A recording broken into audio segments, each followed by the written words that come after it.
One question remains. Who will serve as Warchief? Perhaps you, Thrall, would... No. I told Sarvang I would not lead the Horde again. But perhaps the question is not who should become Warchief, but whether there should be one at all.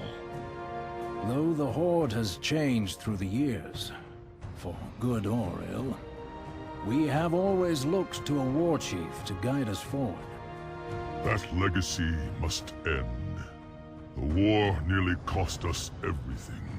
There is no place for a war chief in a time of peace. It is true. The Horde has changed. Our ranks have grown, and new voices have stepped forth to lead. This is what makes us strong.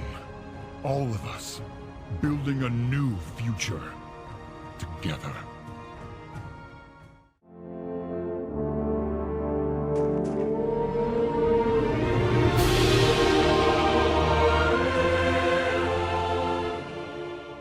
Greetings and salutations, everyone.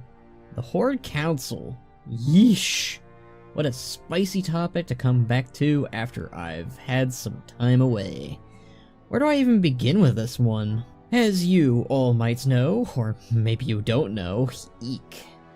The Horde Council was basically the solution after the Horde's Warchiefs, the Horde's very own prime leader themselves, were retired. Amongst them was a long list of leaders who either stepped down to save the world from a world-ending terror, were brought down before their time, or they used the faction for their own corruptive ends. Sometimes that even happening twice. And thus the Warchief was no more, and the Council was their betterment solution. To be honest with you all, the idea around this era, following Sylvanas' failed reign and the 4-4, it was a concept I was absolutely down for. Excited for, even.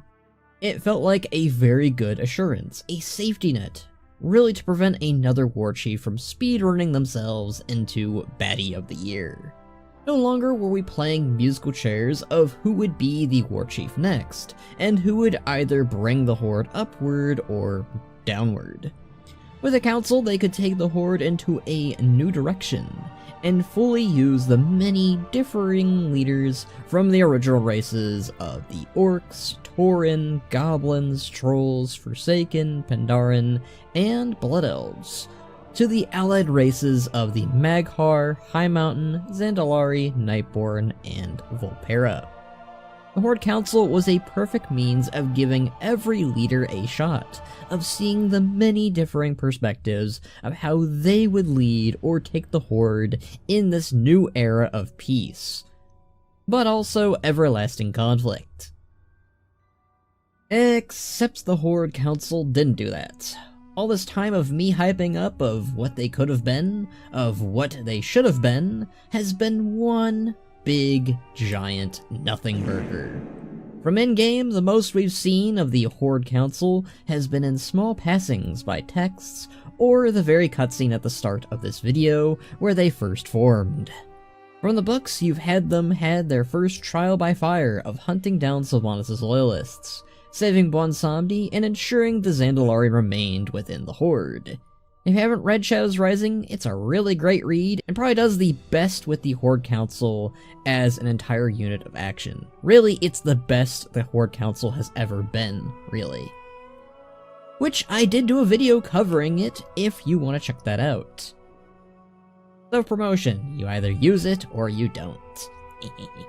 But yeah, in that story, they actually did feel like a unit working together and keeping the Horde from falling apart, trying its best to give every Horde leader its moments to shine.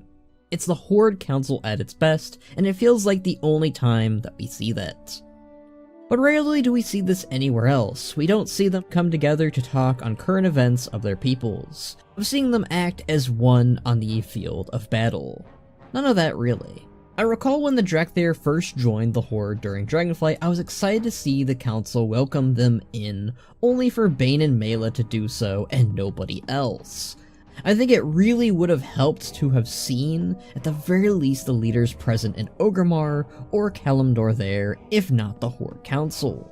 Even the ambassador for the allied races for the Horde, G. Firepaw, didn't react to the new races of the Earthen or the Drakthir at all. There was no bringing them in of sorts from him.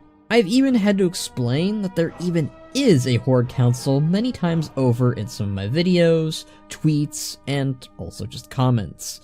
That's kinda how bad of a situation this is.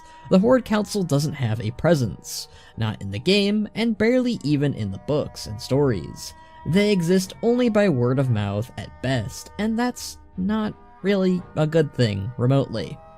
So, that of course, in my opinion, leaves us with two options. Bring back the Warchief title, or make the Horde Council actually go. To do something. Aha! The title has a double meaning. Disbanding the Horde Council and bringing the Warchief's title back is, I'm not gonna lie, this one is looking more and more friendly and appealing the longer we've been away from it. The fanfare alone of the Warchief title returning just gives me goosebumps. It makes me far more excited, and I think that's rather sad given the current state of the Horde Council, because at one point, I used to be more excited about them than another Warchief. Yes, the Warchief title comes with its own risks again, sure, but it's all a matter of picking the right ones, which, if I had to pick who would it come down to, it would either be Thrall, Lor'themar, or, I guess, Bane right now. Thrall being my ideal choice based on experience alone. Always gives me a chance and an excuse to glaze up my boy Thrall. And yeah, he's the most vocal and not wanting it right now, but unfortunately for him, he's also the best at it too. And Bane and Theron would probably have something similar to say to Thrall of not wanting the position. And they've had their hands full as well. Especially Lor'themar right now with the Sunwell and such. And I've had my meanderings on Thrall as a Warchief in the past before. The guy did a very good job of both creating and holding the Horde together. His only big mistake was picking who replaced him. Pretty damn good record, if you ask me, if your only major mistake was the fact that you stepped down in the first place. And, well, who took your spot afterwards. And notably, the Horde Council still sees Thrall as Warchief, even when not wearing the title. That's how much respect he still has after everything. Guy hasn't been Warchief since 2010, and that's wild to me still. 15 years in real time, too. Again, just a lot of fanfare and nostalgia if they do go this route. With the Warchief title back, you really only have to worry about giving it to a single character with the spotlight. And it does put a bit more ease in the story, too. Already you've got Thrall in that active role right now, the War Within begrudgingly aside. Already he's got the respect of his peers, and he's pretty much the face of Warcraft. He's already kind of just seen with that title in general by most folk and people. To add on to this further, I don't think Thrall would die, or rather should die. We literally need to move on to this whole thing, this past idea, that a leader needs to die for their story to end. They can retire, and with Thrall really only being 40 years old in canon, that's how old he is in lore, I don't think he's going to either anytime soon. I feel like the trope of killing off the Warchief is unnecessary at this point, and doesn't really tell a very good story anyways. Looking at you, Vol'jin, you poor so-and-so. But yeah, having the Horde's Warchief back would be simply cool. I don't think it takes much to make it come back either. Have something unfortunate happen to the Council, and Thrall has to take the title back and assume the mantle of leadership to maybe save them or something. Or simply have the conflict arise and be so bad that the Horde Council elects the title to come back and just push it onto Thrall. I know that they said that the Horde Council, or rather the Warchief title, only makes sense when there's conflict and war, but it's Azeroth, there's always war. Always possible as well that the Council still holds its political power over things, but the Warchief is entirely responsible for its military power, basically. So maybe we don't even have to fully do away with the Council, and both can coexist. That could work too. But then alternatively, of course, you also have the option to keep the Horde Council, with no Warchief either, which currently makes more sense and does have some more pros than cons, obviously. But again, that's really only if you have the council active in the first place. Which it hasn't been. I've been scoping the scene on Midnight, on any information I can dig up on the Horde or its council, and so far it looks like the Horde Council is not really involved in the defense of Quel'thelas. There's time for things to change, of course, and advance as always, but yeah, there really hasn't been much Horde in the War Within in full too, which is a whole other thing. We'll get to that when we get to that on another video. But yeah, this is some prime opportunity for us to finally see the Horde Council in action again when one of its very own cities is being attacked by the Void, and is filled with Alliance and Alliance soldiers, and also soldiers of the Light. We should be seeing leaders from the Horde by all accounts here doing something. The Horde needs to be here and summoned here by Lor'themar to help and take action. Some serious fanfare of seeing all of the leaders of the Horde come together and fight as one for one of its peoples. It looks pretty bad when the Horde as a whole came to help out their Warchief of Sylvanas and the Forsaken back when Lordaeron was besieged by the Alliance in Battle for Azeroth. But we're not seeing that for the Blood Elves here at all. The Horde Council isn't coming to their aid at all. Ugh, just come on now, that's just bad in my opinion. As before, I think they're really underutilizing what the Horde Council can and should be.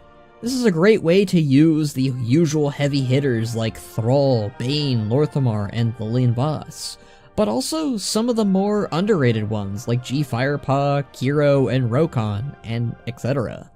The Horde has a lot of leaders, and these leaders could really use some time in the spotlight beyond their heritage questlines, which has really been the main way of giving them time in the sun.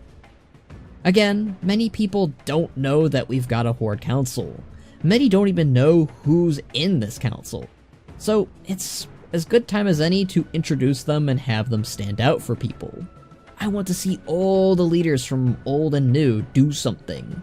Originals and allied races finally get a moment of sheer badassery together. I think we need that. I think they need that. Give them cinematics, cutscenes, artwork, questlines, etc. together. I know the Nightborn are already showing up for the Blood Elves aid. That makes sense with the whole Elven tribes thing going on and how they come together sort of deal. But the Forsaken were kinda what brought Blood Elves into the Horde too, and they're their neighbors. Great time for the Desolate Council to shine. You know, the council within the council. Really wanted to say that. But the Amani Trolls, an old former ally of the Horde, it's also a great time to have council members like Rokon and Talanji to turn up as well. Both to help them, but maybe also bring them into the Horde maybe. So the ball is really just in Blizzard's court here. We're long overdue for the Horde Council to do something in the story and, well, in the game. I think Midnight is a really good time for it, to see them convene together and fight together, be it for the Blood Elves, Azeroth, or maybe in Northrend if we're really gonna stretch things out, if we have to wait that long for the Horde Council to lock in. Or maybe they can do away with the Council if it's too much trouble, and bring back the Warchief title, which is something fans could also enjoy. I'm for either, but really I'm just here for the Horde getting stories again. But that should really go without saying, I guess. But what do you all think? Would you like to see the Warchief title come back in full swing? Or would you prefer them to actually do something with the Horde Council?